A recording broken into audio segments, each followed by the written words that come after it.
Hello, good evening, Kenya. This is Kenya News Alert, and this is government and history. And of late, we've been talking about Omtatah. Omtatah is our topic because we saw Omtatah. Alay is live, for us in the streets of Nairobi. So yes, who are we with today? Hello everyone, good evening. I think it's evening, right? Yeah, good evening. It's Lewis Philip here once again. Yes. I hope you have had a good mekula lunch vizuri. Hey, lunch ilisha sangapi? Mkashinda vizuri. Nini? Ushago, watu wenye kushago. Kwanza this time, hakuna kupumzisha tumbo. Unakula lunch, there is dessert. Dessert ni nini? There is dessert ni unakula after kukula chakula. Keki hivi na kasoda kasnack hivi. After dessert there is capuchin. After the capuchin there is cornmeal. After cornmeal, yeah, ni kukula. In Kenya sasa after in fact I have seen a certain video on TikTok and this guy was saying that people from Nairobi they are coming back home and they're really upset. Like they come back time unakuja ambia mtu umetoka Nairobi nipe 100 kwa like wanikupe 100 gani? Kuna 100 yako nilikupotezea wewe. They wamejam. So I don't know what dessert you're talking about. Isipokuwa umeniambia kuna mtu ambaye amefly Santa.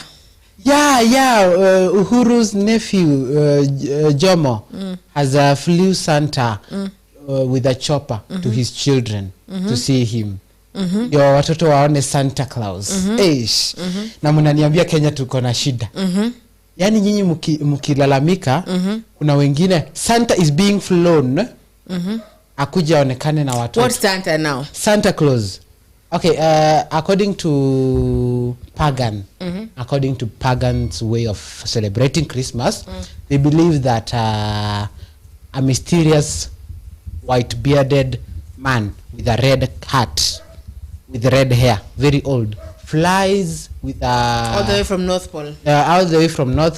With a sleigh full of gifts. So we celebrate actually a pagan celebration. Yeah, a sleigh drawn by reindeers, flying reindeers. Kila nyumba anapitia kwa chimney anaeka gift. So yeah. Anakula maziwa na cookies. Anakunywa kama maziwa na in the altar which is the Christmas tree. Yeah. That is his altar. Yeah. And here we are following stuff, yeah? We fly Santa. So Jomo is Gashena, yeah. Uhuru's nephew. And to those children. Have you seen Kibaki's nephew? No.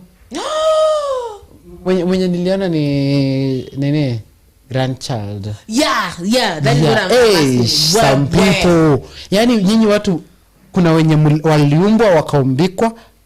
Na wengine waliumbwa. I'm like, are you serious boy? Wengine waliumbwa tu na wakaachiwa hapo.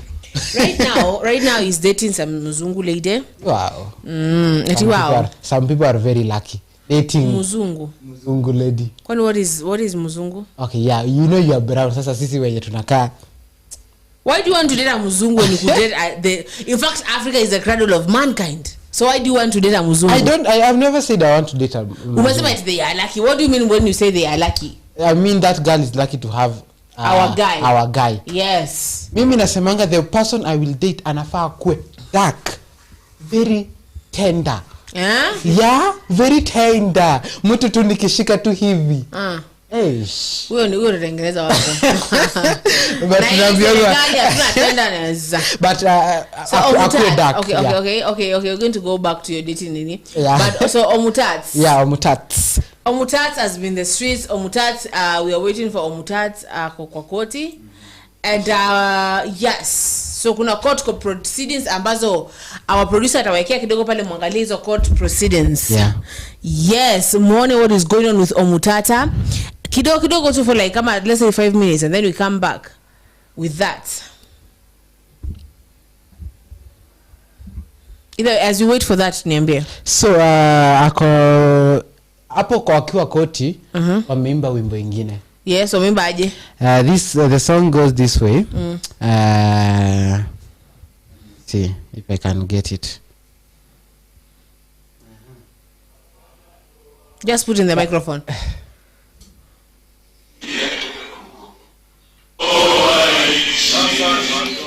sasa natoa roho yangu iende huko. Wow. Oh, in court.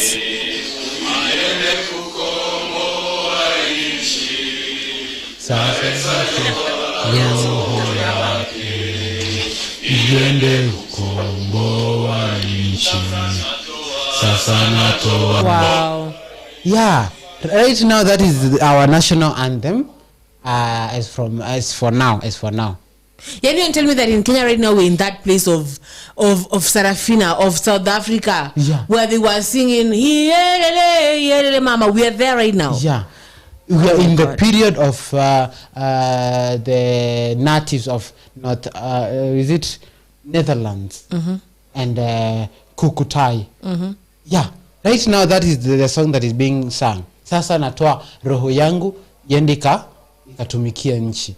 You can imagine somebody sacrificing themselves knowing that imeenda tu hivyo. Can you imagine? Does it mean that in the history making you have like to die?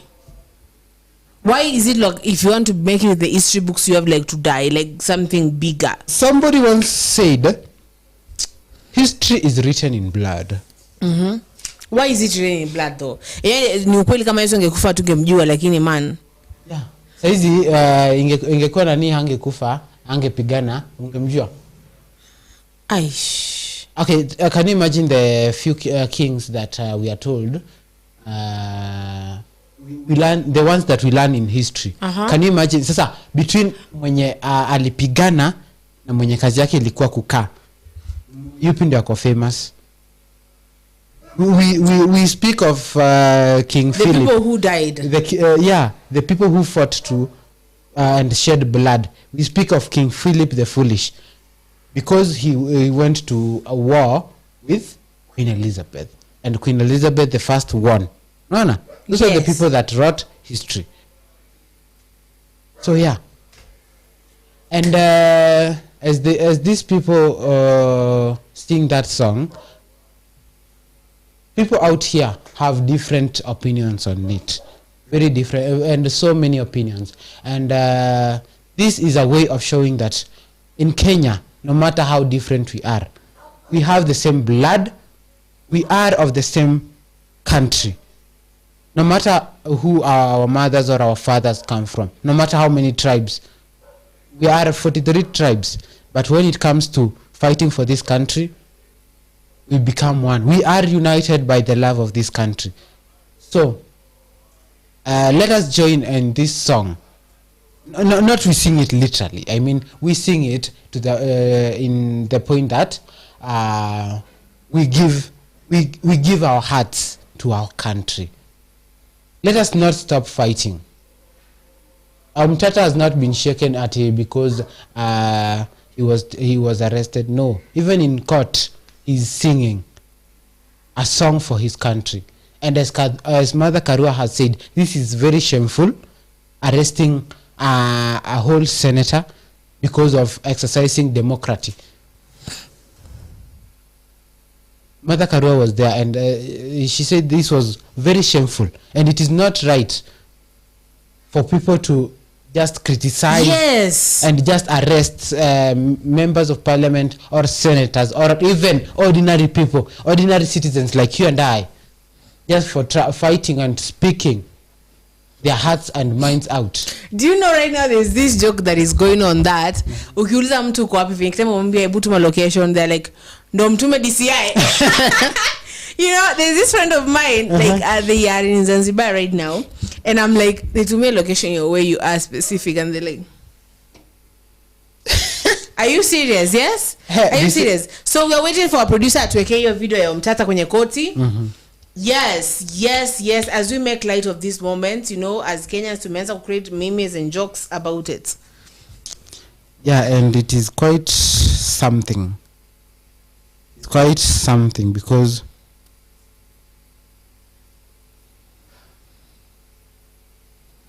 do you know that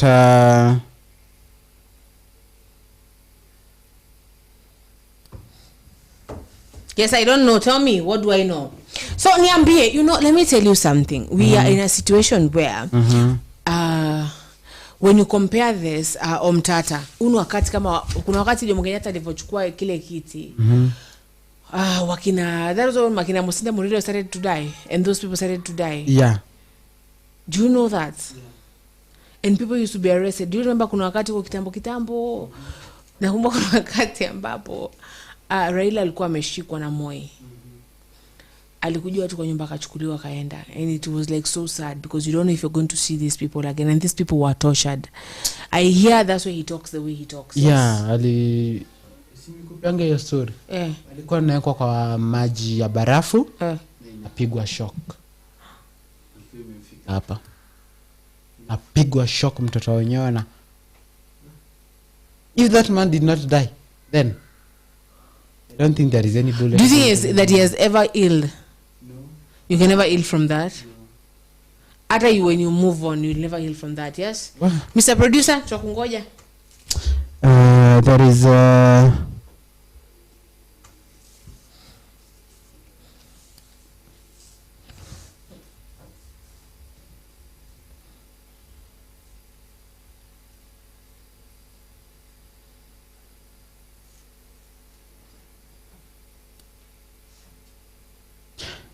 in international news, there is a court that convicts parents of boy who killed 10 people in Europe school shooting. Again? Yeah. But then what is wrong with that? As we discussed on Omtatah, can you able tell me about that? What is wrong with children who come and kushoot watu shule? See, okay, huyu alitumia bunduki ya babake. No, there's you can own a gun, yes? Yeah, you are allowed to. Yes, sindio? Yeah, so maybe they see that haifanyi kazi. Just sasa everyone has a gun. It is not something new. It is like a toy. So they are like I heard zanunuliwa tu. Yeah. They are like venyeenda kununua tu sukari. Yeah. Guy, I think they are around. We might think in Kenya we are allowed to own guns that way. Unadhani tunafanya nini? And you know how Kenyans are, yes? Wacha tu. Damn. Tell me more about that. Tell me more about that. About guns, Uko. Do you know? I'm not saying it will happen, and I'm not saying it will not happen. What I'm saying is that in Kenya, if everyone owned a gun, mandamano ingekuwa nini? Third World War. Because you can imagine, polisi wamebeba zao, raia wanabeba zao. Who would be safe? No one will be safe. Who would be safe? And a court haiwezi sema ati raia wabebe rubber bullets ama zao zikuwe empty. Because the police watakuwa. Do you know Najib Balala? Do you know him? Yeah. You know, napiga story kidogo ngoja tuwekee hiyo video ya nini. Sawa? Do you know Najib Balala? Yeah. Tell me about Najib Balala. Yes, I know Najib Balala. Do you know I have a crush on Najib Balala? Jesus Christ. That guy, he never gets old. Hey. Najib Balala, I give you this. Is your si akona bibi? Akwa allowed kuoa mabibi wengi. Jesus. He's Muslim. Anyway. Yes. Najib, I'm not going to give you this as your wife because Jericho Rosales is looking at him. At me. So Omtatah iko pale kwa koti. We have seen those people sing. We have seen how their hearts are breaking, because they don't know why that person is akopo kwa nini. Why is he there? He's an activist. He's allowed to do that. Why is he there? Why is he in court? Of which kidogo at least sasa tuliona Omtatah amechukuliwa mpeleka in an unknown place. At least that we can see him in court. Why wasn't Kibet? Why wasn't Naomi? Why wasn't the Kitengela brothers? Why wasn't everyone that was abducted not taken to court? That is a question. Yes? Yeah. As we wait for that clip from our producer, kwa koti, continue telling me, why wasn't other those people not taken to court, like the way tumeona bwana Omtatah apelekwa kwenye koti? Because as I said earlier, there is a difference between an abduction and an arrest. Ukiarrestiwa, you are under police custody. If you are abducted, you are under a criminal's custody. Those are two things. Well, unless the criminal, unless the abductor is Mr. Abel, then there you are gone. Yeah. So in that case, whereby you are arrested, huwezi kosa kupelekwa nini? So the proceedings of court doesn't endelea. Yes, let us people who watch kidogo, we can see. Let me say.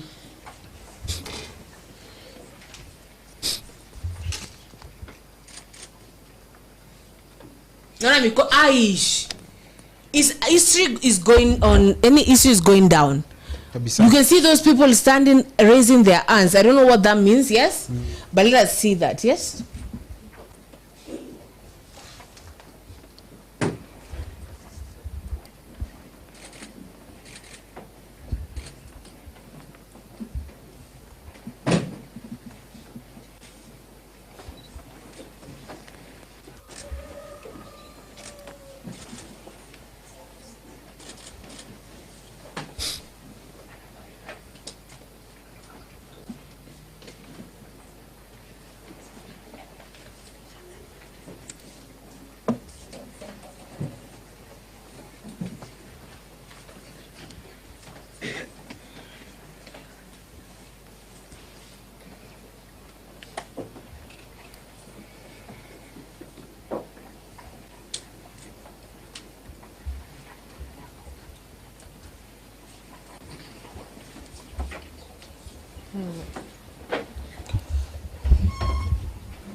Yes, and we are back. So, my dear Felix, yes, Philip, Lewis, you have seen everything. Yeah.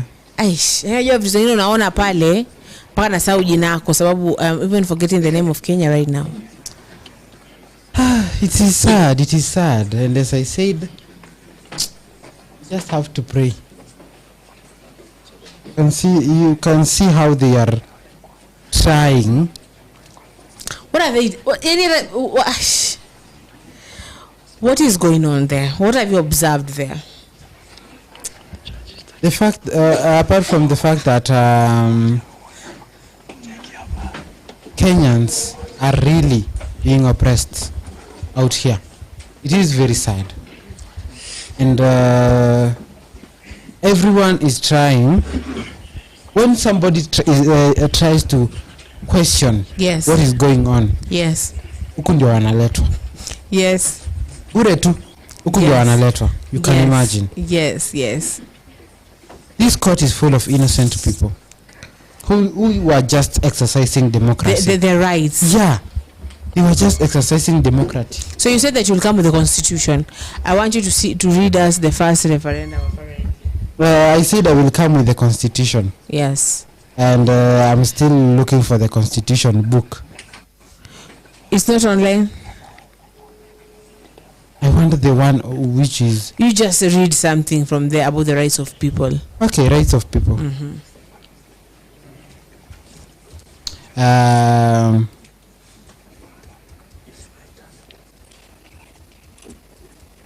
Should they be there right now?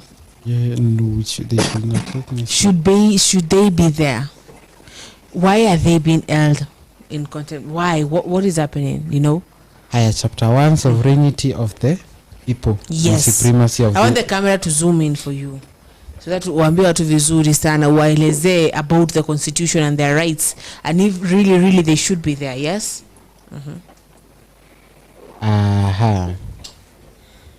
In according to the Constitution of Kenya 2010,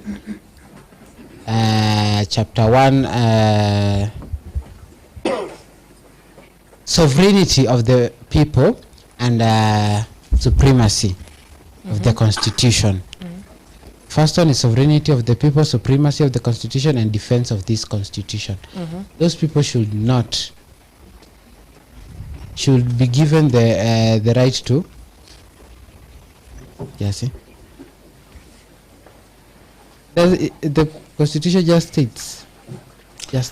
Okay, as you search for the Constitution, you know, because I see you have not really any, so tomorrow you will come with it. Yes. Yeah, kabisa. How do you feel about those people? Why are they there? Imefika aje Constitution haina rights anymore that wale watu wanapelekwa pale? For what reason? You know, that is a question. Huyo mtu amevaa ile nguo tangu ya jana. Let me tell you, Omtatah amevaa ile nguo tangu jana. Hata I don't think family imemwona. I want you to read the comments on WhatsApp tafadhali and tell us about people really see as his family really seen him. They have not seen him. Because wakienda kumwona wananyimwa kabisa in their like. So alafu tutachukua simu zingine, mtazamaji mpige simu, tutachukua simu 3. After hizo comments ukisoma tutachukua simu, naambiwa na producer kuna mdada mmoja kutoka Machakos County anapiga simu. So kidogo tu we shall put it through and other calls pia. So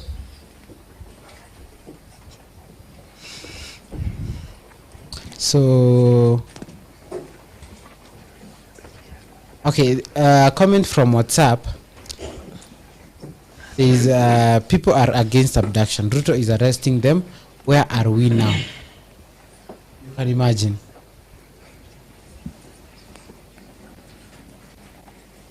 If everyone feels that this country has neglected them, tutabaki na nani? Because you know, let me tell you, people had put faith, like all faith. Nona mbango usiweke ma glasses zako na mayai zote kwa ma. Mayai zote. Don't put all your eggs in one basket. Why I'm laughing? Yeah, why are you laughing? Unajua kwa nini nacheka? Ni maajabu. Sababu huyu mdada wa Machakos ambaye tutakuja kuongea naye. Ni mdada ambaye namjua, ni mwanaharakati. Ndio maana nacheka sababu if you see her things that ukiona ambavyo anafanya vitu vyake, it's really, so I'm eager to speak to her because I know it will be so entertaining. You are talking about the comments, yes? Yeah. So there is somebody who is saying anauliza hiyo wimbo au watu anauliza mlifanya mazoezi saa ngapi? Actually we just adapts. Anauliza au nini wenye walianza. Kwani yenyewe sasa natoa roho yangu ili komboe nchi. Sijui sana lakini siamini Omtatah. Why? Kwa nini? Why? I don't know. I think it's for political. But then you know people have started losing their trust with politicians. Yeah. Because unakuja napata after all this support like Ruto na Uhuru wakuja kwa sana. Gachagua na huyu Raila, and then unakuja kusema unapata hata no one has any trust with politicians. Una kabisa, unaona wewe unanipimia mko serious. Are you for real wewe? Hii ilikuwa mmeplan hapo. Au kama plan tushorushe te gas kidogo. Tunajua hata kama ulikuwa for sure. Yaani unapata if there's any serious or any honest as Martin called them public servants, we don't trust them. So we are going to take that phone call from Machakos County. And that they were both provide central police station, that an OB was provided for a sale, that the mobile phones of the state suspects were taken, and that are to be subjected to Communications Authority of Kenya, that they are to extract messages, WhatsApp messages, Facebook, X messages, report of statement that are inciting to members of the public against the state. That they are yet to obtain CCTV footage, record witness statements, and that in the end, should they be released and continue to disrupt peace and tranquility within the country, and that they are a threat of peace and stability.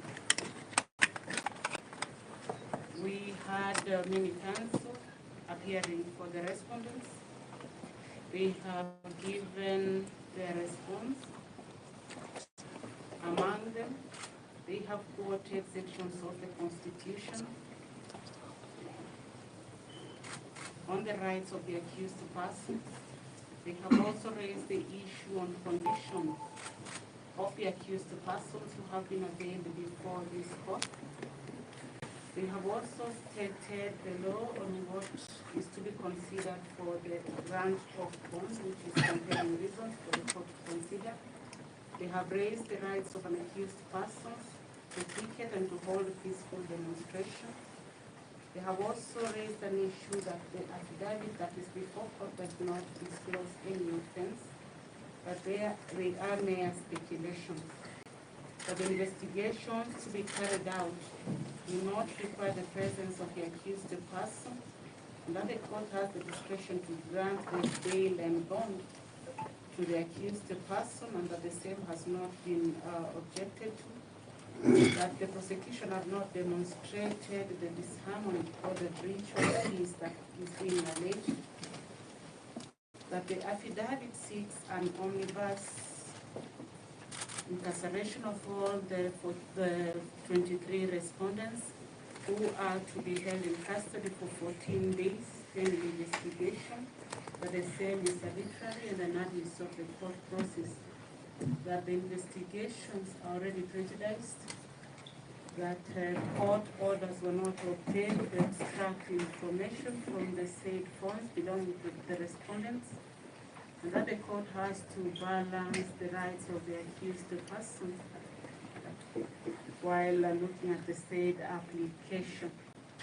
In my analysis and having heard all the submissions that have been made by the prosecution and the defense, I have considered the law, the issues that have been raised.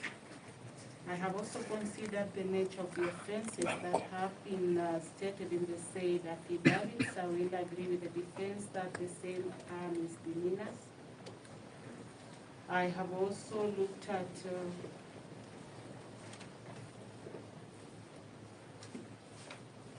the said application and the number of days that is being asked for, which is 14 days. The prosecution, in stating, making a request for the said date, has also stated that there are some aspects of the investigations that will not require the presence of the respondents before this court. This has been raised by the respondents' counsel. The issue of the CCTV cameras, recording of witness statements, will not require the presence of the accused persons in custody. More particularly, what has been stated was that the accused person are a threat to breach of peace. Therefore, from the evidence, from the material that has been placed before me and the law, looking at the compelling reasons, the court has looked at what has been submitted and agree with the defense that the court has to balance the rights of the accused person while granting the orders that has been sought. In considering the nature of the cases that the IO wishes to investigate, the court also considered Article 29 of the Constitution, which provides for the rights and freedom of the accused person. It states that every person has a right to freedom and security of person, which includes the right not to be deprived of freedom arbitrarily or without just cause. The same should be done without, if the same is done without trial, the same should not be done without trial except during a state of emergency, in which case detention will be subject to Article 58. Article 24 of the state constitution also on the rights and fundamental freedom on the Bill of Rights shall not be limited except by law. Therefore, in my analysis, so far as the bond and bail is concerned, there must be compelling reasons not to grant the same. The court board promotes values that underlie the open and democratic society based on human dignity and equality, equity and freedom. It therefore follows that the function of bail is to ensure presence of accused person to attend the trial. Be as it may, The nature of the offences as stated there does not disclose or warrant detention of the respondents. The state have failed to prove that the investigation will call for limitation of respondents' liberty and require them to facilitate or conduct investigations. However, I would wish to point out that justice demands thorough investigation, and at the end of the day, if investigations reveal that the respondents are not culpable, justice will have been served, and the course of justice therefore will not be a smooth ride. And based on that, I will allow that I'll make the following orders: that the 23 respondents hearing will be released on bond. I hereby grant them a bond of Kenya shillings 50,000 with a surety of similar amount, each one of them. Or cash 5,000. I will also direct that they report to the investigating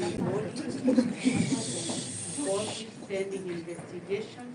We'll mention the case after 14 days.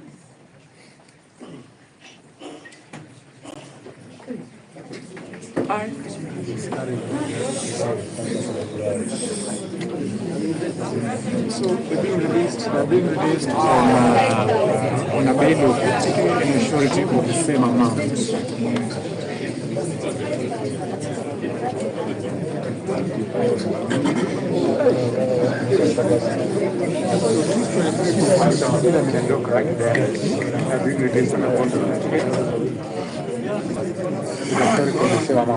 Quite unfair.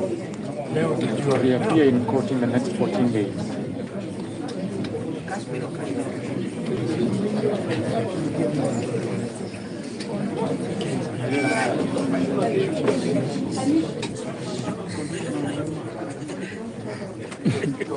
Your Honor, tremendous respect. We appreciate the ruling of the court. And before Senior Counsel say anything, I just want to point out one thing.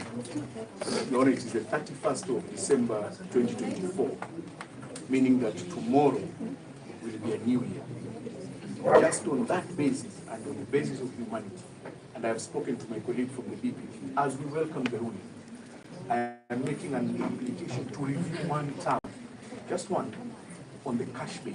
I am proposing this. I am making a proposition that because it is a new year, Your Honor, you do review the cash bail term to a personal bond, or because we are all officers of the court, you review it to 1,000, which I shall pay personally as an officer of the court to secure their release today, so that on the day that the court will order they come back, we will come back on that day. 5,000 for most of them, if not all. I believe the good senator also has not seen his parliamentary service fund. He will not be able to get out of it. So even for the senator, I will pay the 1,000 for him. I am asking on humanitarian grounds that you do review the cash bail, and all of them may be sick. Just 1,000. My good colleague from the PPP, I have spoken to him, is also a man of God. He says that he does not see the challenge in the review. Just that. Just that. May I bring your honor? We can't.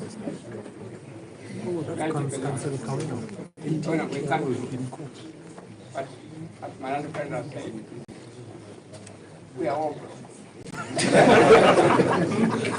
even millionaires long time ago are now pauper. I don't have 5,000 in my pocket. I have to tell you the truth as a Christian, I do not have 5,000 in my pocket. Honor, wave the cash there. Let these young people, they are poor people, let them go and join their families and celebrate the new year with their families. They will be here. No one wants to leave Kenya. Kenya is the most beautiful country in the world. Being spoiled by the regime. Thank you. My friend has put a right on it is appropriate. It's the most beautiful country, except we we have for a long time like property.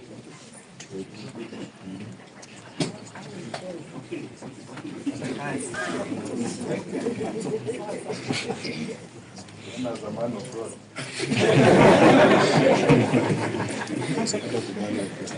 We hear that word very much. He means it. Jonah,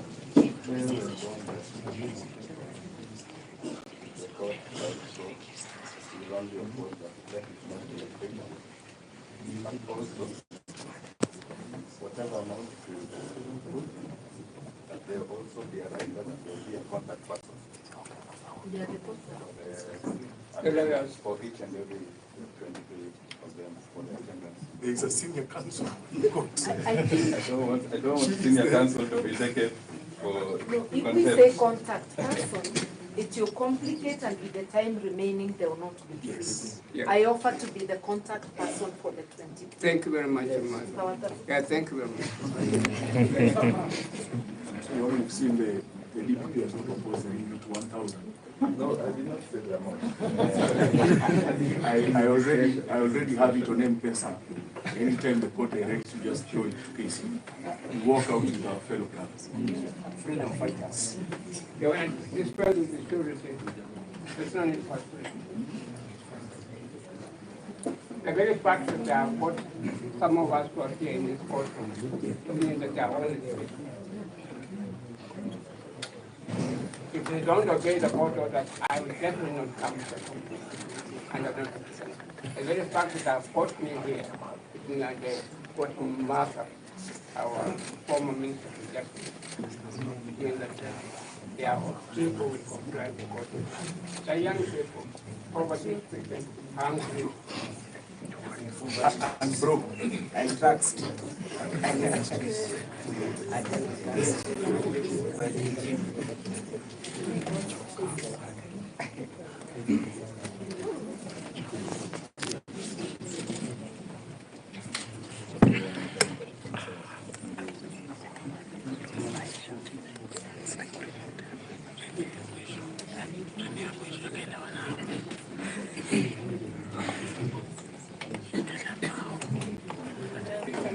Holding the law.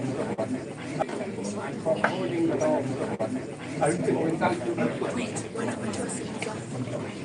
Okay, then how about that?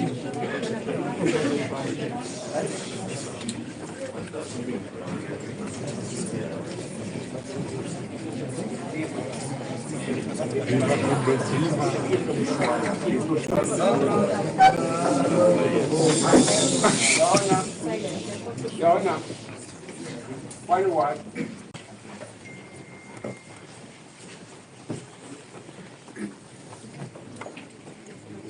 Permit me to my colleague to wish you a happy and prosperous New Year.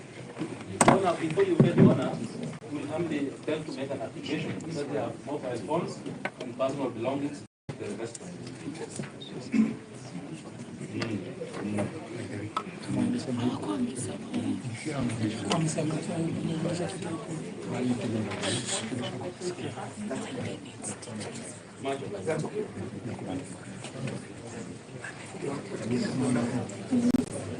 I would allow our senior to close to us. And wish the court has Dr. Cabello has already passed the court. Happy New Year. And all the court attendants, and all those present, including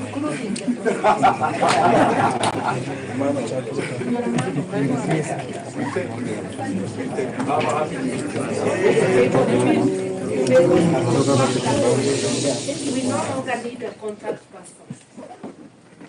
You did not put that condition. Yes, we'll be present.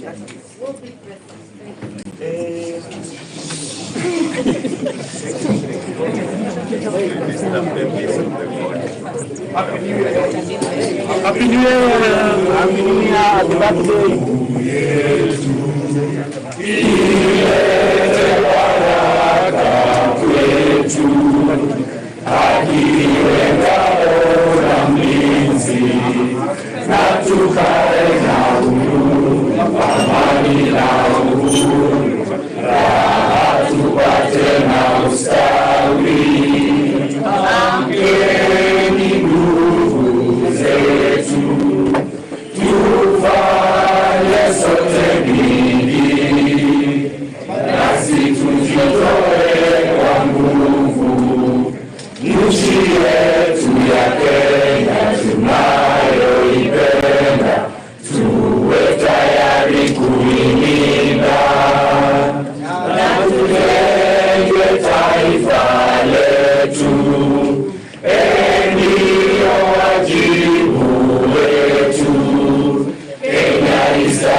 serikali wa kule.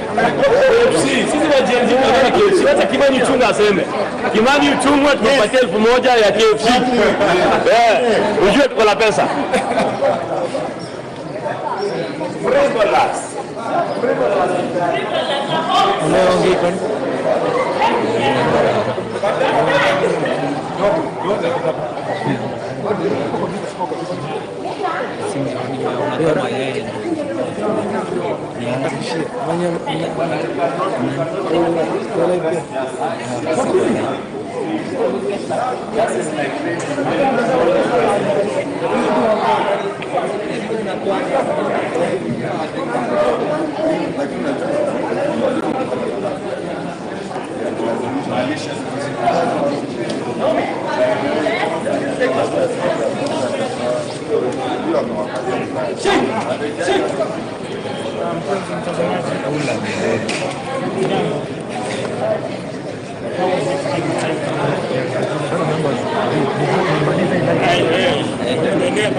Experience the power of the ultimate glow in our new revitalizing formula. With 3 times more oil-infused serum, Vaseline Lotions penetrates and restores your skin's natural moisture from within. No need to add extra oils or glycerin. New Vaseline Lotions.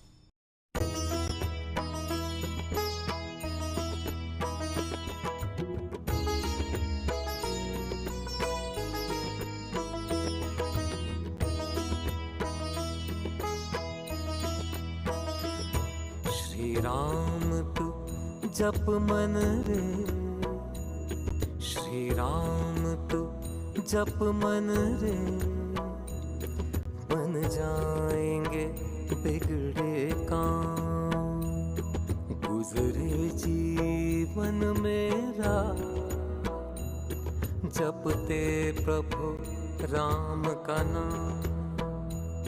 Shri राम तू जप मन रे, बन जाएंगे बिगड़े काम, गुजरे जीवन मेरा जपते प्रभु राम का नाम। श्री राम जय राम, श्री राम जय राम,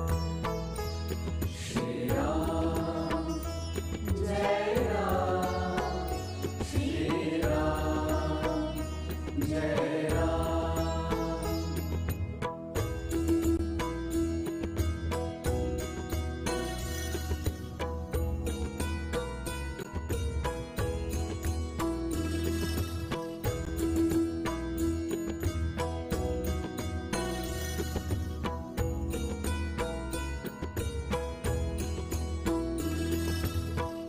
सरोवर पुरुषोत्तम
Nipigia video. Uko live? Sinielewi nipigia video call.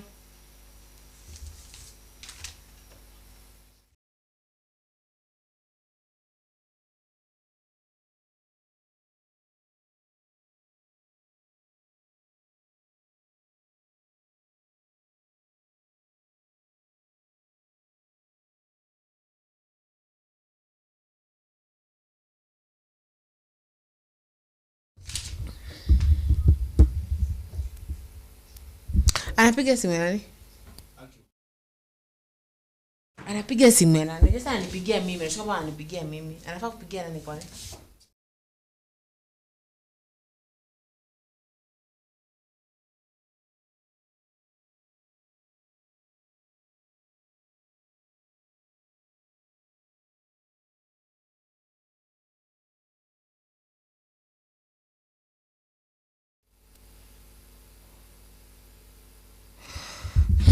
Hello.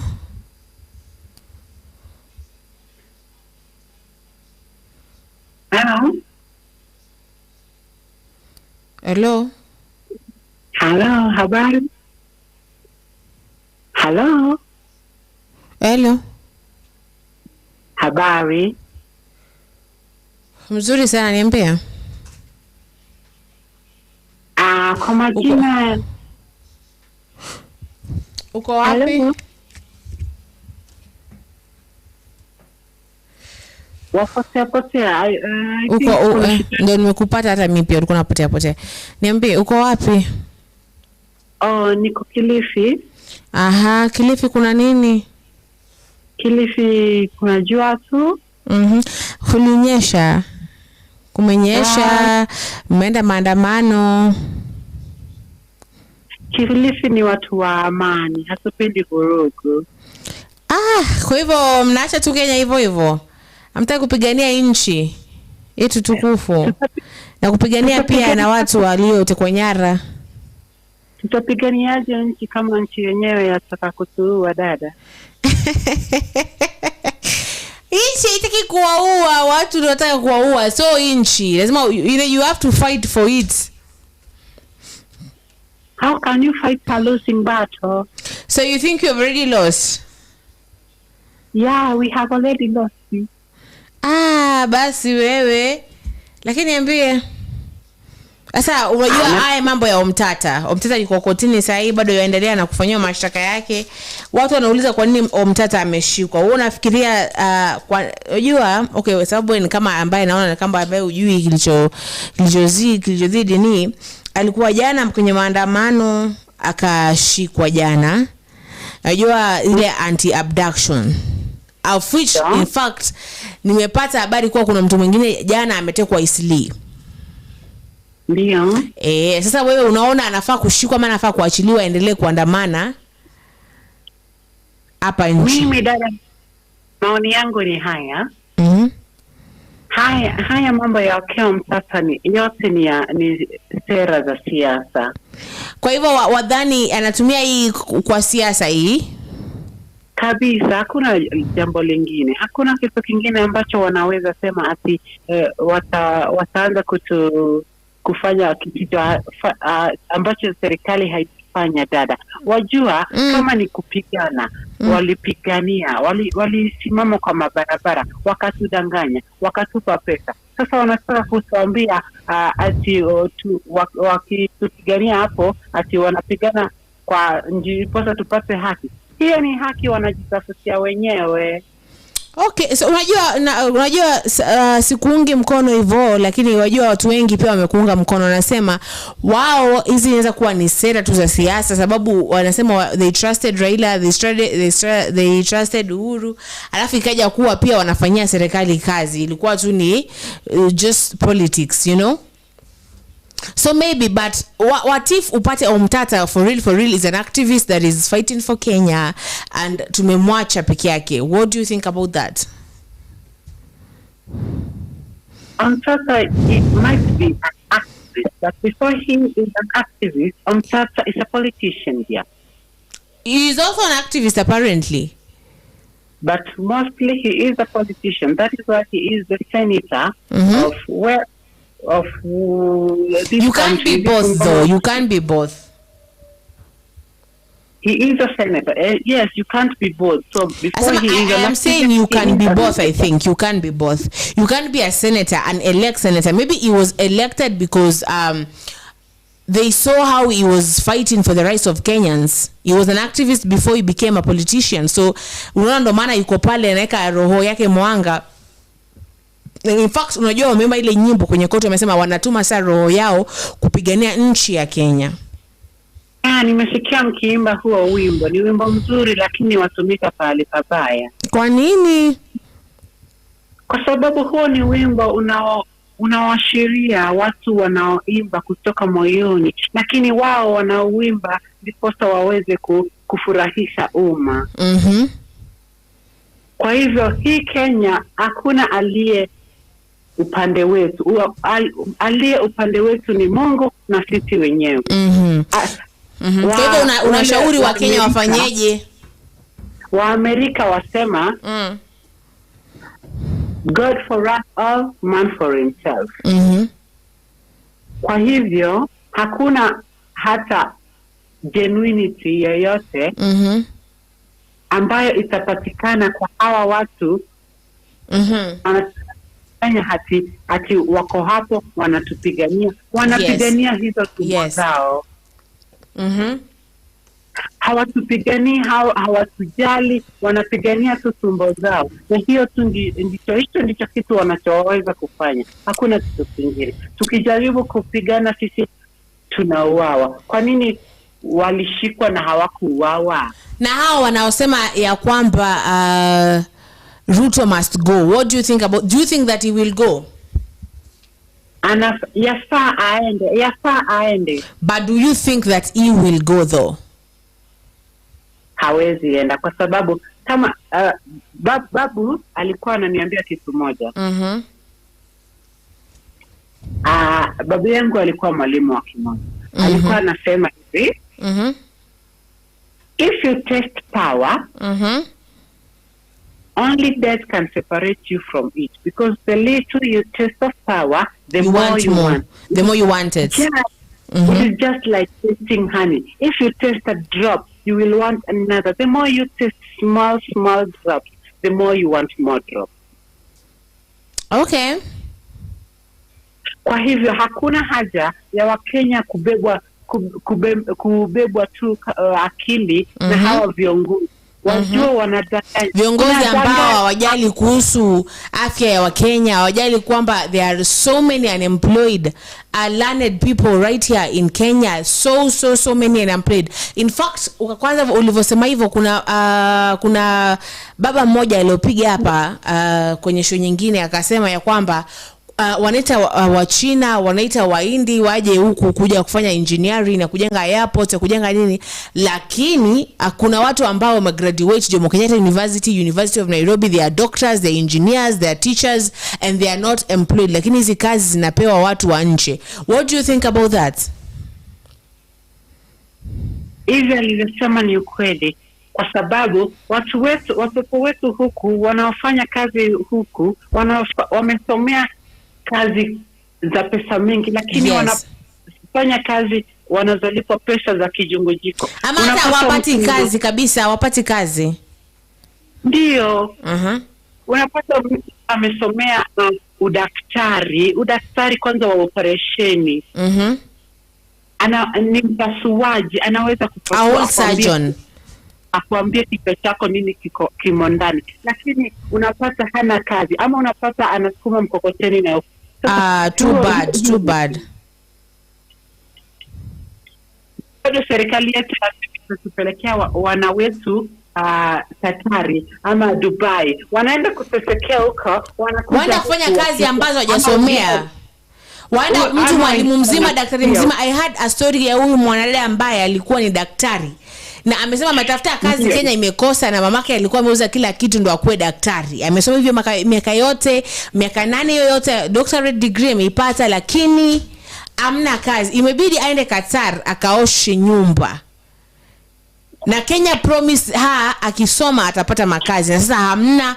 You're going to wash toilets for some Arab lady.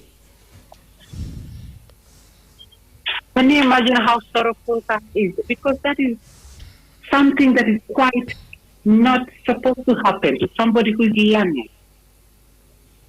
Yes.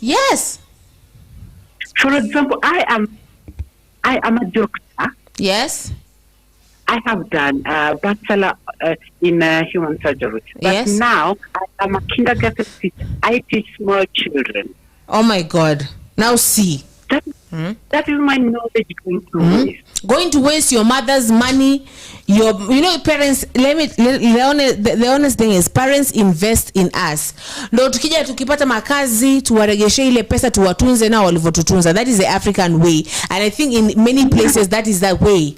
And sasa ona wewe alikusomesha kuwa daktari akidhani utapata mamilioni ya mshahara, utawasomesha mandugu zako wadogo, alafu sasa ndio huyu unalipwa 5,000 kwenye kindagani teaching.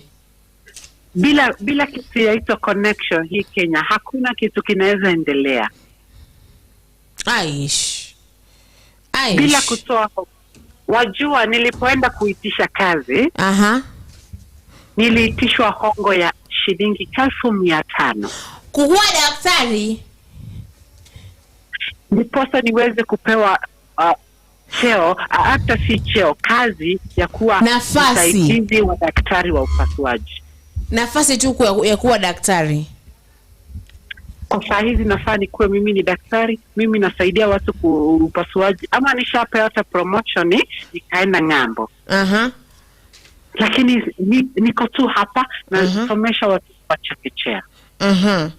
Pole. And do you think if we let this continue we will not have a future? Utapata these professions azina.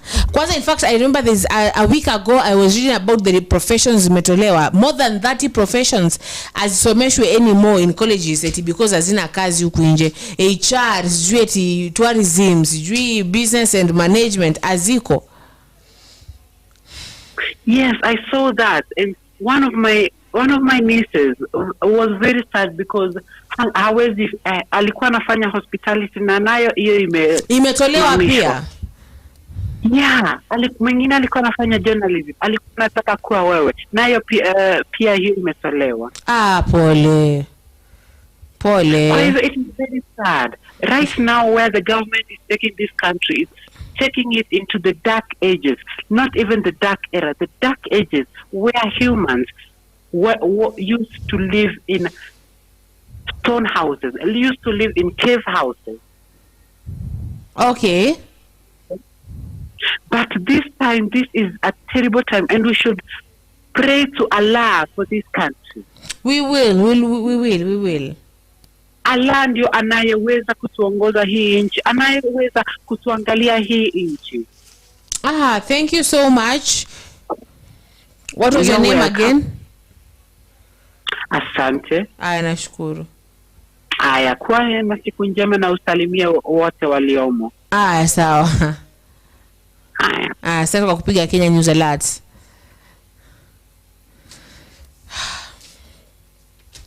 And viewers, that was a lady from Voi. And yes, amejieleza pale, amesema it is not good out here. It is not good at all out here. Sababu yeye mwenyewe amesomea udaktari na hajapata kazi. And I think that is what the Kenyan youths are fighting for. They want to be able to get jobs in Kenya. They want to be able to get what they learned. Yes, and in fact, as we were speaking, nilikuwa nimepata ripoti ya kwamba kuna mtu mwingine aliyetekwa nyara jana. And it wasn't good. In fact, alitekwa jana Isili na alikuwa anapiga nduru akiwaambia wale watu wamwachilie. Na we don't know about, sijui kama hiyo imefika, but that is the information that I'm getting. There's another person also, and the person apparently kuna video ambayo we won't play it for now, but we'll play it tomorrow. I beg those people to take him dead. Anasema, you will not take me alive. You will not take me alive. So leo umemsikia huyo mdada kutoka Kilifi. Ndio nimemsikia. And I had, she had strong points. She's a neurosurgeon, right? Yes. Yeah, she's a neurosurgeon. Na anasomesha kindergarten. You can imagine.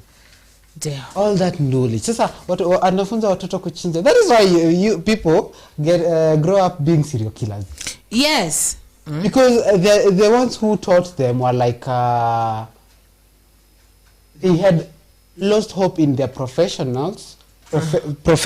and now the only thing that they knew they could do was the only job they were given was to teach children, and instead of teaching them 1 + 1, they taught them how to take how to hold knives and how to cut people's throats. Yes, because this teacher unadhani atakuwa na hope atakwambia to get education. Education will help you. Na yeye mwenyewe ameishi maisha ya amesomea huo daktari hujamsaidia. You heard what alisema, Martin, that they want to come back home. They don't want to be engineers out there. They want to be engineers in here. In Kenya, in their motherland, build things, build airports, build things. But they are not. Why is that? Because Kenya imekuwa ni country ambayo there are no opportunities. Watu wanaitwa kutoka nje. Okay, opportunities I think zipo, lakini zinapewa watu wa nje. Yeah. You see? When you wanapewa hizo opportunities, they are like the Chinese, the Indians. Okay, kitambo kupea waindi kazi ya kutengeneza reli. That one was for the British, because India was their land too. Yes. They had colonized it. Yes. But right now, giving an all engineer job kwa ma engineers huko is so sad.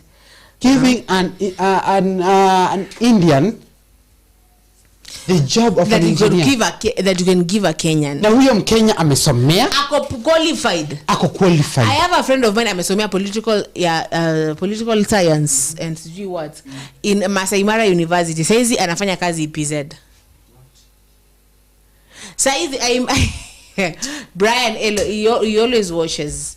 Brayo went together primary. In fact, we went to even high schools ambazo zilikuwa pamoja. And he went all the way to kuetwaje Masai Mara. You know Masai Mara is near Kisii somewhere there, going down to Kisii University. And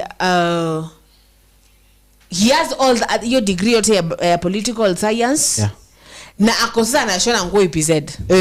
Sababu aliniambia nilikaa hivi kidogo nikajiuliza sasa if I don't go to work nikisema I did this what am I going to eat? My parents are kicking me out because they took me to school. What am I going to do? Just like your nini, I have this friend. This special friend. Amefanya law. Amefanya masters in being a lawyer. Sasa hizi anafanyanga kazi ya IT kwa cyber. Yeah, with all that, with a salary of less than 7,000 per month. Na huyo ni mtu anafaa kukaa chini tu kwake. Ni pesa. Ukimpigia simu hiyo ni 10k pesa. Ama 20k zimeingia. Kumuuliza uko aje na kuuliza hivi na hivi. See, they are paid for advice. Yes. Retainer. You have to pay a retainer to a lawyer before you even get to talk to them. Retainer. Na unajua ina depend your lawyer ni lawyer mgani. Yeah. Retainer is even 100k. Retainer.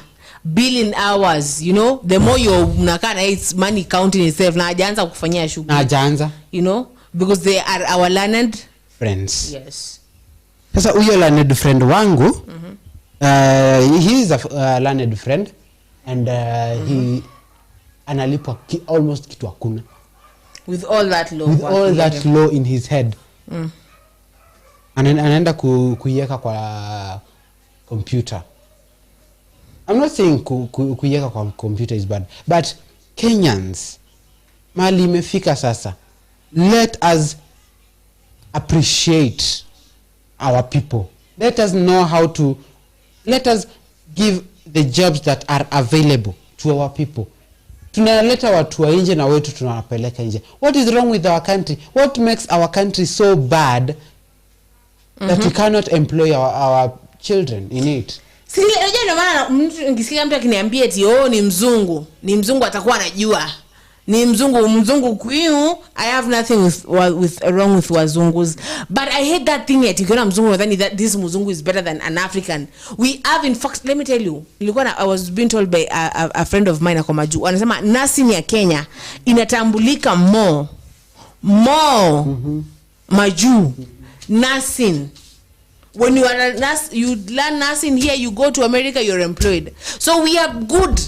But that would I prefer to let me go and employ a muzungu because the skin is. We have Ogikuyus who are brown then. We have Taitas who are like white as snow. We have Kambas who are as yellow as everything. So what? Let us love the skin color of our own people. Let us enjoy what we have. Let us love who we have and let us employ our own people. Hakuna haja ati. Let us give this ndo maana Kenyans, ndo maana let me ask you. Wale students of Kenya of law walikuwa pale. Yeah. Kwani wao si learned? Very learned. In fact, remember them saying that saying mnasema eti watu hapa ni unfortunate. Tuko hapa na watu wa matajiri. Yeah. Tuko hapa na watu wa bunge. We are not here because tungekuwa tuko pizza in. But we are here fighting for Kenya. We know what we are fighting for. Yes. Watu walikuwa wanaenda, in fact, if you had the people that were going to maandamano how they were speaking, usi mtu ambaye hajasoma ni watu hawajasoma but they are there. Why were they there mchana katikati kama kwa makazi? Kizungu. Kizungu yenye inaongelewa hapo. And watu mtu anakaa hivi anasema ataki lawyer Mkale, ataki lawyer Jack. Okay. Yes, no, Napata, it is really, really, really upsetting. Yeah. Because we are here as Kenyans. We are here as Kenyans and we are here to get employed, but the government is giving job opportunities to China people. There is something definitely wrong with this country. Let me tell you, I don't know where we're going to go. I do not know what we're going to do, but we're going to go to these streets and fight. Kidogo cartoonist amechukuliwa amejua. You can imagine. Kwani ama tunafaa kwa Kenya ndio tukaishi Kongo? Hadi mimi I think nafaa pia. I was thinking of kuhama Kenya but sijui sasa nikiama nitaenda wapi. But then the time after life became really hard here, I was thinking about going to TZ and just nikae huko. Sasa mimi I only know Kenya and mbele na nyuma. Yeah. because unakaa hivi unaangalia life. In fact Anthony Mutunga amesema following. Thank you Anthony Mutunga for following. Yeah, welcome. Welcome as we continue to tell you how this country is really messing with us all, because our children tunapeleka watoto wetu. What am I saying? I'm not even close to being a parent. I don't know if I'll ever be. Anyway, wazazi wanapeleka watoto wao prestigious schools. You are taking your children in prestigious schools so that when they come out watakuja wakiwa important people. They will come like anasimamisha V8 pale, firstborn V8, secondborn firstborn amefanya suggested producing and whatever music in a very prestigious school huko. Secondborn alikuwa Nazarene University amefanya law. You can imagine. Sawa, thirdborn alikuwa St Paul's University amefanya doctorates. Thirdborn alikuwa Nairobi University amefanya engineering. None of them are on jobs. Can you imagine? How ni watu wakikuja ushago wamefunguliwa like a fancy cafe ndo wanafanya hapo wote. Imagine like they are rich people but hakuna nini, they are thinking of afadhali tuende majuu, tukae majuu. Yeah. Aya, yule akacomplain akasema ati watu wa majuu wanaambiwa walipi taxes and they pay, because let me tell you, in fact nakumbuka Abel Mutua yule nitanga sijui ni mwongozi ama ni kiongozi, I don't know something, that guy who that open kupiga stories huku YouTube, sawa? That guy said that kama kuna watu wamesaidia economy ya Kenya is people from diaspora, because wanatuma a lot of money. Me, I know like this person that sends like every week more than 200,000 and you know that money is taxed, yes? Na inakuja Kenya hiyo pesa. So hiyo pesa inatumwa wapi? So transaction fees inakatangwa huko. Ndio maana watunyima makazi ndio tuende majuni uendelee kulipa tax. Because the more we are the more of us, the more Kenyans are out there, the more money is what coming in. Let me just drink water. I have this cousin, I don't know, my cousin, mamake, mamangu, shoshake, sister. Okay, it's a long relationship. So anakuanga huko abroad and she's like watoto wake wako huko na mamake yako huko. So every week she must send 100,000 to his mother, to her mother, and ako na watoto watatu. Kila mtoto anafaa akuwe na 100,000 kila wiki. That is for upkeep. You can imagine. She's a doctor huko. I don't know I'm making how many million. You can imagine every week 100,000. That money is coming to Kenya. Maybe no maana basi wanatunyima makazi ndio wengi wetu waende huko. The more we are going, the more money is coming to Kenya. The more they are getting rich. We are feeling other people. Do you think it is easy having a relative who is akiwa majuu? It is not. Let me tell you, I have tried long distance relationship and let me tell you that thing really eats your soul. Kabisa. Like I used to date this person ambaye yeye amelala mimi nimeamka. Na wakati naamka yeye analala na amechoka. Sawa, sababu he was like an IT actually alikuwa anafanya for this Facebook guy. Sawa, anafanya for those companies, and let me tell you, it was really strenuous in this relationship that we had to break up like amicably. Hakuna issue, no bad blood, but we can't do this. It is strenuous because unabidi niamke saa 9 nafaa kuwa bado studio by asubuhi. Niamke saa 9 nijaribu kumuongelesha na yeye bado ndo amechoka, anataka kuja kufanya nini? Analala. Anataka kujaribu atakula nini, atafanya nini.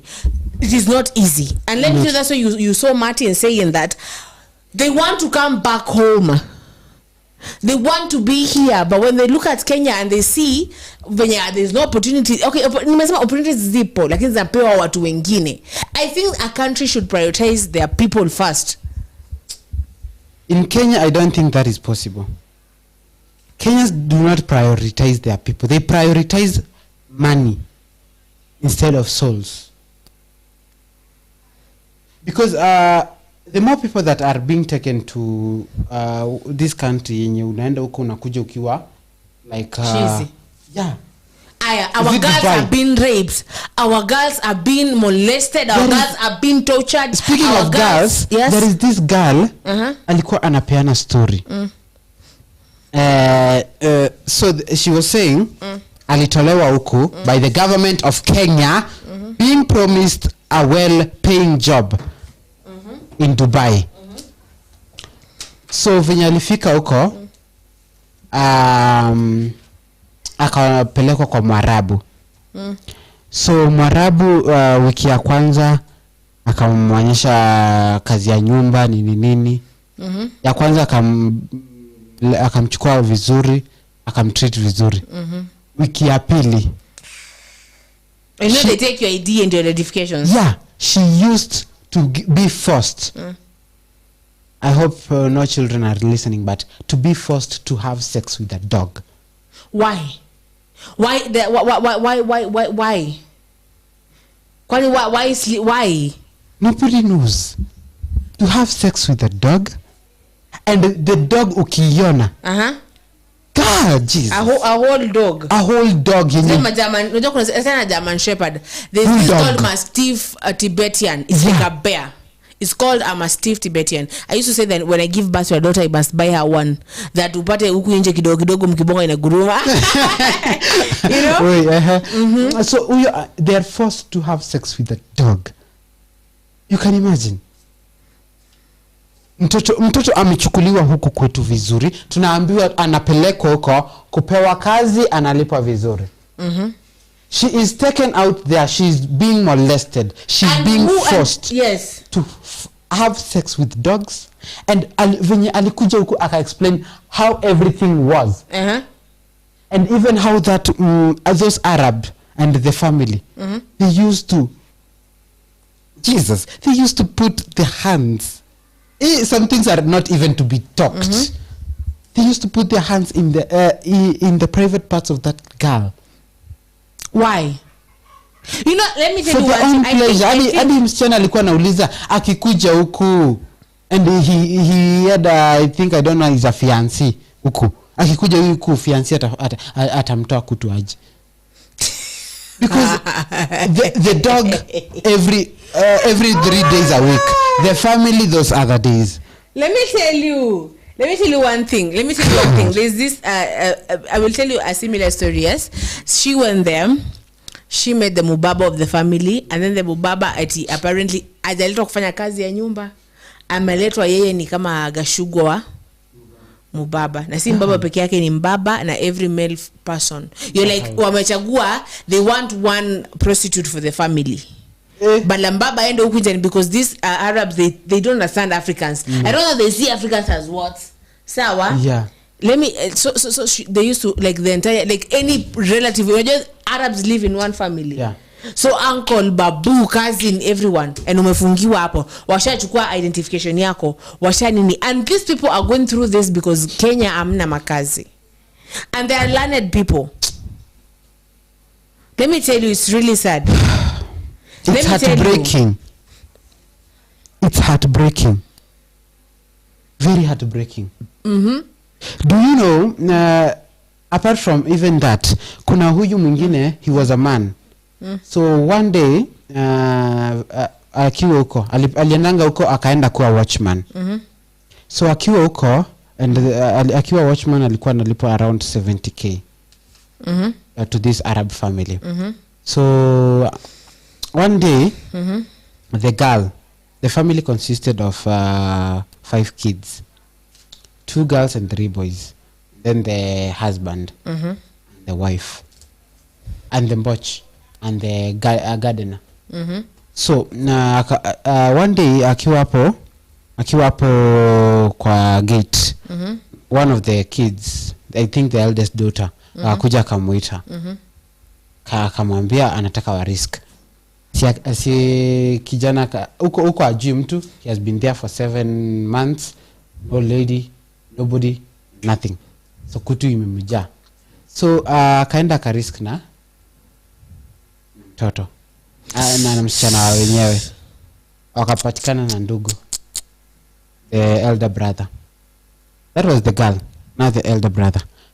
Elder brother akasema, so that I can keep this a secret, service me.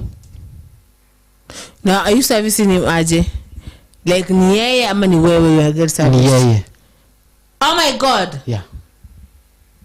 And you know they love that Arabs. Kabisa. They love the backsides. They are passionate.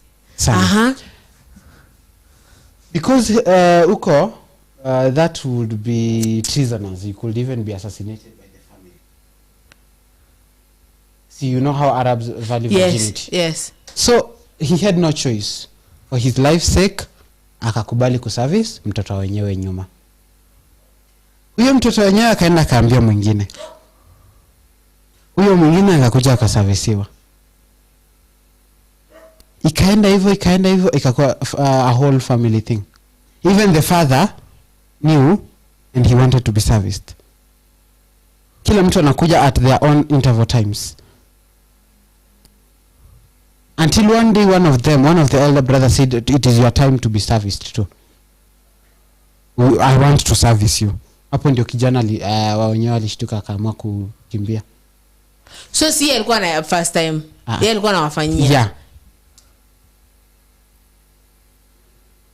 So out here mali mnaona watoto wetu wanaenda, be it male kids or men, be it your husbands, be it your boyfriends. Because you know people don't come the same way. People, let me tell you, if you date someone mwenye kama juu, especially these Arab countries, hata you have a relative out there, and if kama naweza comment na mpige simu kama kuna mtu ambaye unajua mtu wenu wako nje, ama you have ever been out there. In fact, we shall have this discussion tomorrow. No, the other day, because tomorrow we are off. Yes, like people don't come the same way. No, they don't. People come different. Like me, I know a girl that is this Joy. She used to be called Joy. No, this is not Joy. To change that to put a sadness. She came, yes, she has money. Yes, amekuja ameenda amenunua Kilifi land, amejenga hapo karibu na bahari, but she is always drunk all the time. Na ako like tu Zulfa niache. Wewe nikikuita wewe kuja tu party kuja, but mimi niache. Wewe si mimi nakupea do. Tulia.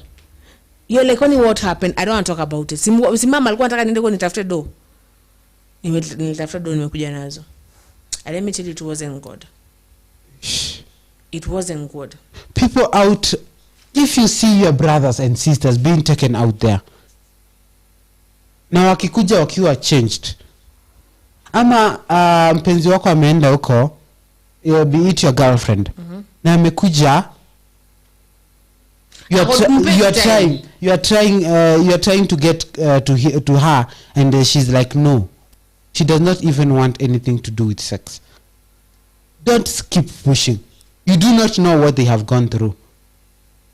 Na huko hakuna chati utanyimana. Unanyimana, you are fired or you are thrown out. Wengine you are beaten or raped. They think sasa mamako ameuza ng'ombe.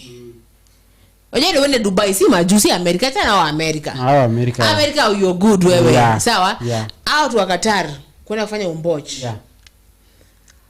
Mamake ameuza literally kila kitu. Mpaka amekopa kwa vyama. Ndio aende. You think, how will I go back home? Na kila mtu sana nitegemea mimi. I am like now the savior of my family. If I decide to go back home, what will happen? So you just endure it. Nara si rape peke yake, they are beaten.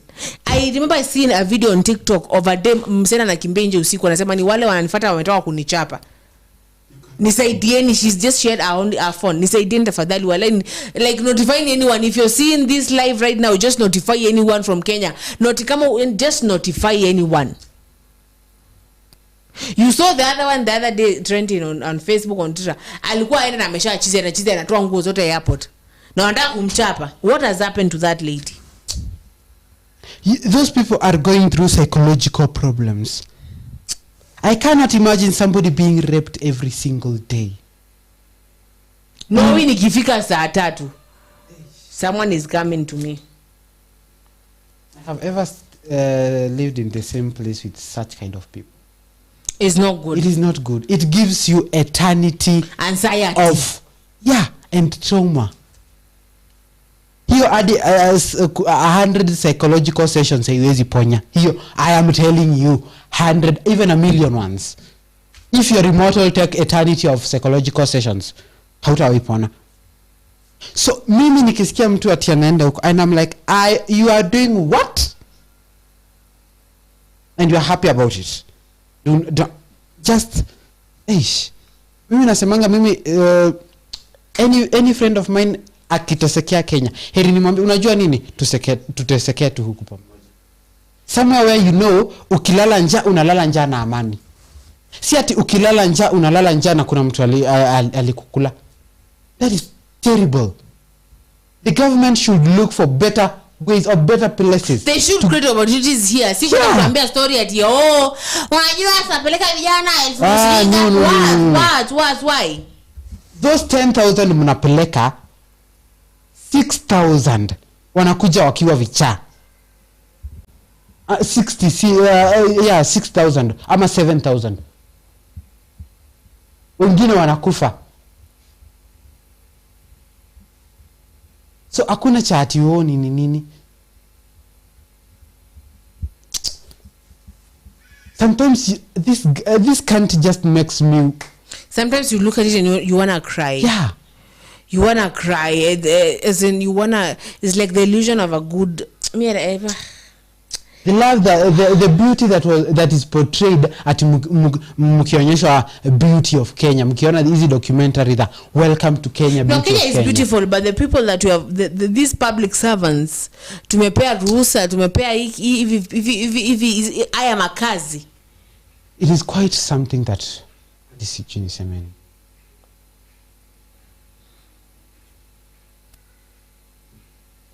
Anyway, it is Kenya. We love our country, but the government should create opportunities here. As they promised. Yeah. Hata kama mtatukata every inch of coin yenye tuko nayo. Bora tu natukata na tunalala kwa amani. Natukata na mnatubakishia. Because hakuna haja tunaenda huko tunalipwa 1,000 and 1,000 tunaletea watu huku wana enjoy because there is this another one alikuwa anatumia mamake pesa amjengee nyumba. Na mamake akakula pesa yote. Akakula hiyo pesa. Hata ajali. Mwingine ametuma karibu ametuma milioni 3 anunuliwa gari. Akanunuliwa hizi second hand yenye inaenda kisimama kwa barabara. Just because it is I think 200,000 or something. So my dear, we have like roughly 5 minutes to finish. So what do you have to tell people out here?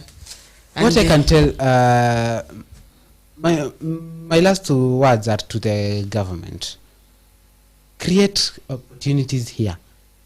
Wacheni kutesa vijana wetu. Stop testing our brothers and sisters. It is painful even to their own parents, even to us. Because learn how kesho ni sisi. And kwako inaweza kuwa si kitu because it might never happen to you. Well, why? Because you have everything you need. But those are your kids are in that line. Your grandchildren. Your great-grandchildren. You never know where it falls. So yeah, it is that bad. You should not take advantage of someone's weakness. You should not take advantage of someone who can't fight for themselves. Because the Bible says God fights for those who can't fight for themselves. Make sure you do what is right. Just do what is right, because watu huchoka na wakichoka then you can know that people get angry. You saw what happened last time. And maybe someday right now people are afraid of death. They are like hawataki kukufa sai. Maybe siku moja watachoka waseme kama ni kukufa wacha iwe. But I think people are saying they're ready to lay down their lives for Kenya. It has not yet reached to that point. People have said that. Wakifika and I'm not saying this to incite anything. They will storm places. Wacha last time walisema wanaenda State House, hawakufika. Wakichoka wasema ati hii maisha imetuchokesha. Zulfa. They will storm it. And trust you me, hakuna mali. Unadhani watampata hapo? Hakuna mali atawapeleka. Unadhani watampata hapo? Si obvious huwa anatoroka, si wa Pakistan alitoroka. Okay, so this has been Kenya News Alert with your host House of Zulfa. Na anaitwaje? I am Lewis Philip, very sad, very angry. Sitaki kumaliza mwaka hivi. So happy new year to you all. See you the day after tomorrow. And take care of yourselves. Kesho najua kuna watu wana bleki. Tafadhali. Bleki ukiwa na form, ukijua venye utaenda. Ujue nyumba ya wenyewe na kuangalia. Kuna sisi ambao tunaishi kwa wazazi wetu. Yeah, sisi wenye tunaishi kwa wazazi hadi tubleki saa ngapi. Mimi sinanga stress that za kulipa nyumba, not now. Maybe someday. Not ever. Maybe someday I will earn mine and I will be like, wacha nikunywe 2,000. Isiye vile zingine. But not now. Saizi nakunywa hata 10,000. Najua form tutolewa na Lewi. Form ni Lewi anatolea. Form kujeni maliniko. Anyway, so take care of yourselves. School fees inawangoja, nyumba zinawangoja, nguo za shule zimeshararuka, zingine zimeoutgrow watoto. Fare ya kwenda job pia inawangoja. All of that na tax pia inawangoja. Nasikia? Nasikia producer sema tujisema jina yake live. Tuseme jina yake live. Our producer his name is called Felix and amewasalimia nyinyi wote and he's a great producer. He does a great job. He's the reason mnatuona hapo, hatupotei. Yeah. And we all love him. So Zulfa, do you have anything? Because mimi nimemaliza. Niko na salamu zenu kutoka kwa naitwa nani? Call him Kim. Yeah, not Kim. He's the MCA. MCA wa Atriva. Okay. Yeah. Okay. Yeah. Okay, asante, tumesalimika. Kwana kitambo kwa shule naambiwa, kama umesalimika ufanye. Ye bado ile kwanga kanisa yetu. Iko bado. Yeah. Kama salamu basi za. Sawa. Mmesalimiwa, pokeeni salamu. People do have a good holiday. Okay, so enjoy yourselves and we love you. Yeah, so House of Zulfa hapa kwenye mtandao ni House of Zulfa, TikTok, Instagram, kila mahali. Go follow. This channel iko TikTok, iko Instagram, iko Facebook, Kenya News Alert. Okay? So see you on the 2nd of January 2025. Majaliwa yani? Tusema tu inshallah. In fact, inshallah. Yeah. Inshallah. Majaliwa ya you know what inshallah means? No, I am a Christian. God allows it. If God allows it. Yes. I think somebody gave me a challenge. Akaniambia nitafute all the religion books. Sasa nikashangaa nitazitoa wapi? Ndakuonesha. All the religion. Hindu, Judaism, Islam, Christian, Wiccan, wengine Buddhism, I don't know what, so many hizo zote. I will look, nitakuwa na wasalimia one by one. I will teach you all foreign languages, you know. By the end of 2025, you will be speaking every language there is to speak, as long as God allows it. Okay, bye. Adios.